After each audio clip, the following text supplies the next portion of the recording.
If you're interested in supporting the channel, there are two things you can do. Flipside Gaming is offering a 10% discount for any order $10 or more if you use the promo code VOIDMAGE on their website. That is VOIDMAGE in all caps. I will also have an affiliate link to tcgplayer.com. If you use that link, any purchase you make on that website will go towards supporting the channel. I appreciate the support. Also hit the subscribe button and the notification bell so you don't miss any videos. Hello everyone, I want to do a deck tech that I've been looking forward to ever since I saw the card Sir Gwyn, Hero of Ashvale. If you're wondering why, it's because I'm a huge fan of the video game Dark Souls. The Dark Souls series is something I was introduced to last year, shortly after playing the game Bloodborne. And a lot of that has to do with the fact that I didn't get a PS4 until last year. So if I didn't get a PS4, I probably would never have played Dark Souls, and I would have probably missed out on what I consider now to be one of the best video game experiences of all time. Why Sir Gwyn, Hero of Ashvale, you might be asking? Well, that's because the final boss of the original game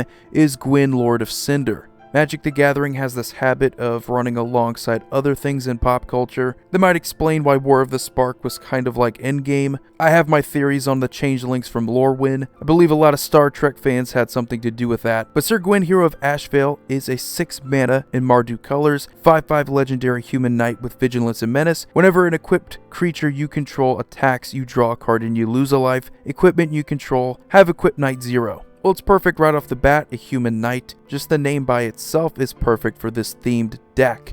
But the other two things that really did it for me, Sir Gwyn is the Hero of Ashvale. In Dark Souls, it's all about ashes, cinders. If it has anything to do with fire, it's probably going to be good for Dark Souls. The thing that really did it for me was the fact that there's a flaming sword in the artwork. I understand there's no horseback riding in Dark Souls, but still, you cannot tell me that whoever designed this card was not into Dark Souls big time. If you're not familiar with themed decks, it's basically just an entire commander deck where most of the cards, if not all of the cards, are meant to resemble something from the game, the movie, whatever you want to build a themed deck around. The cards are there to serve a purpose, to be on theme. Now every card in here, I try to have it in here because it resembles something from the game. Maybe it's the name, but mostly it's the artwork. So let's start it off here with some of the lands, and there's a ton of lands that could be on theme with Dark Souls. One of my favorites is Crystal Vein. I think it's perfect because you have to fight Seat the Scaleless in a gigantic crystal cave. This crystal area and the boss have crystal attacks, so this card is only appropriate. City of Brass could resemble Anor Londo. The Anor Londo specifically from the original Dark Souls, that was sunny and lit up. In City of Brass there's a lot of yellows and oranges, kind of like Anor Londo. And there's a lot of lands like Cinder Marsh, Cinder Barrens. Like I said, you're going to see a lot of things having to do with fire in here. Ash Barrens, perfect for that reason. Probably the biggest flavor win is Cavern of Souls because it's Dark Souls, and you can actually use this on knights even though most of the deck is not going to be just knight support. And even though it's not that good of a card, Leech-Ridden Swamp is on theme because there's literally a Leech-Ridden Swamp in the third game. It's almost as if Magic the Gathering and Dark Souls were meant to be with each other. Could just be that fantasy themes tend to overlap though. Now let's talk about the creatures. There's 34 of them. Golden Glow Moth. The Moonlight Butterfly is a boss from the first game that some people didn't like. I thought it was fun though. It was a nice little bridge fight. It's actually cool that I was able to find it. I didn't know this card existed before, but it's perfect. Even though it's a moth, it looks like a butterfly enough. Two pretty obvious cards to throw in here though, Black Knight and Silver Knight, because there are literally Black Knights and Silver Knights in the game. Also a huge bonus that we get to follow the Knight theme here. One of the first bosses you encounter, and one that is copy and pasted often throughout the series, is the Asylum Demon. Master of the Feast makes the perfect Asylum Demon. It's just a plump demon. You could tell this guy eats. Wings could be a lot tinier, but it's a dead ringer. Now, although some of these creatures aren't going to resemble anything from the game, we do need some clerics here. Grand Abolisher makes a pretty good card. Not only is it a good card to have in Commander period, but this is a lot like some of the clerics in the game you can build. If you want to be an armored dude that can also cast some spells, that is quite the option. You're going to see that a lot with themed decks, even if it doesn't serve an actual playing purpose. As long as it's a good card that happens to be something from the game,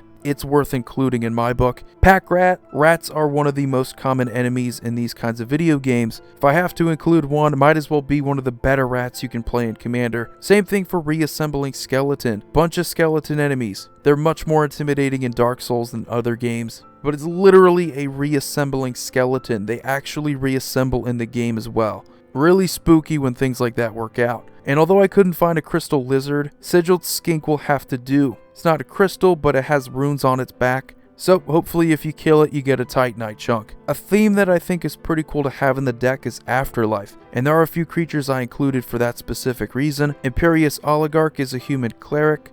So is Ministrant of Obligation, Knight of Sorrows, and Knight of the Last Breath. Two awesome looking knights that you could probably compare to some characters in the game. I mostly wanted to play these because while they were on theme with creature types, the Afterlife mechanic just works with Dark Souls. I know it's spirits and souls and spirits are kind of different, but you get the point. You kill a creature in the game, you get souls for it. Why not get spirits when you kill your creatures? I think it's really cool when you can also be on theme with the mechanics. Maybe more about resemblance, but Aetherios God of Passage could kind of resemble multiple enemies in the game. Something like the Dancer of the Boreal Valley. Whenever I look at Aetherios, I just think of Dark Souls for some reason. Also works out well with the theme of death. A lot of dying in Dark Souls, but when you die, you just keep coming back. Cadaver Imp is a pretty funny one. In the first game, there were demons that would carry you to Anor Londo for the first time. They also returned for the third game. Really nasty looking creatures. Pyreheart Wolf is in here because one of the most well-known bosses in the game, even to people who've never played Dark Souls, is Sif the Grey Wolf.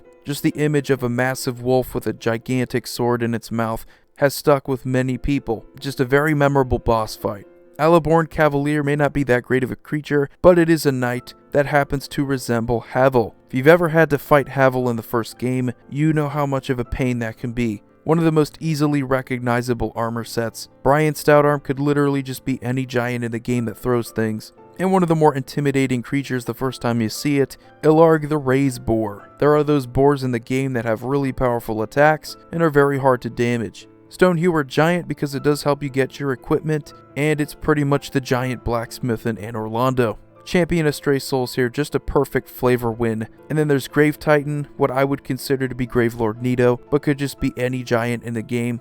Inferno Titan, another very good giant, but if you played the second game, you'll know that the Iron King is one of the more intimidating bosses. Pontiff of Blight resembles Pontiff Sullivan from the third game, a boss where if you don't know how to parry, you will be punished for it. And then there is Sun Titan. Another theme with Dark Souls is sun worshipping, which we'll get more into that in a minute. You just see a bunch of massive armored dudes. Could be any kind of giant in Anor Londo. Chancellor of the Annex is the Dark Lurker from the second game, one of the more intimidating optional bosses the series has to offer. Now towards the end of your journey through Blighttown, the boss you had to fight was Quelaag. Sholdred resembles her. Just a female torso on top of what looks like some kind of spider creature. Really scary the first time you have to encounter her. And I know a lot of people hated the gargoyles, so we're going to make them even more intimidating. Nullstone Gargoyle, a boss in both the first and second game. Although in those fights you ended up facing more than just one gargoyle, the arena makes it such a memorable fight. Such a different enemy compared to what you fought up to that point.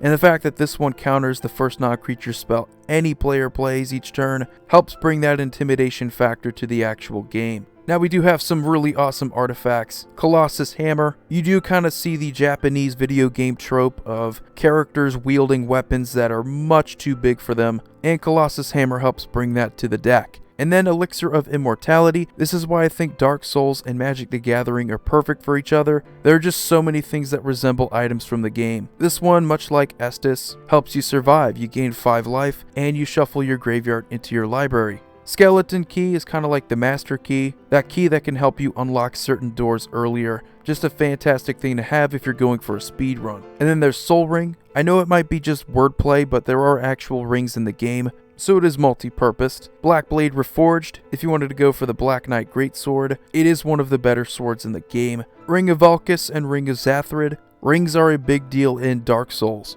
They can increase your attack, sometimes they can make carrying equipment a lot easier. Throwing knives are essential, can get you out of pretty dangerous situations. The new Ember Cleave from Throne of Eldraine resembles a claymore using gold pine resin, so it's pretty sweet that we were able to get that. Other than that, a lot of things here are just going to be basic equipment that resemble great swords, armor sets like Darksteel Plate. Nothing super flavorful, that was pretty basic synergy. We do have a couple of enchantments that I think are perfect for the deck. Dead Man's Chest. A big thing that most people have heard of about the game, even if you haven't played it, is the fact that there are mimics. So you have chests in the game that you can open up, Be careful though, because it might be a creature that eats you whole. One of the scariest things you can ever experience for the first time. It's one of those things that makes the game so enjoyable because you never know what kind of danger awaits you. There's also the Abyss. I know this is a really expensive card, but the theme that we're trying to go along with is Dark Souls.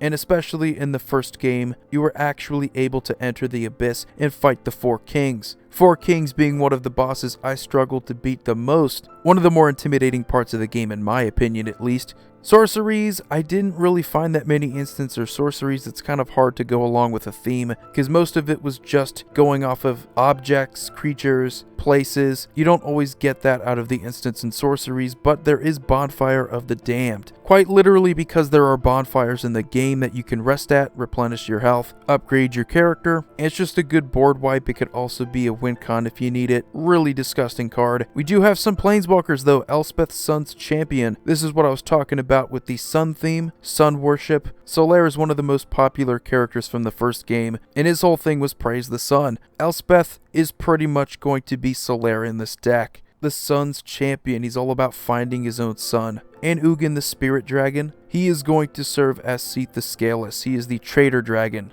who helped Lord Gwyn kill off the dragons in Dark Souls. Well anyway guys, I enjoyed building this deck for you. I don't do themed decks that often, mostly because they're not meant to just be played competitively. It's meant to just tell a story, and sometimes that's what you want out of these cards. I enjoy watching other people build their themed decks.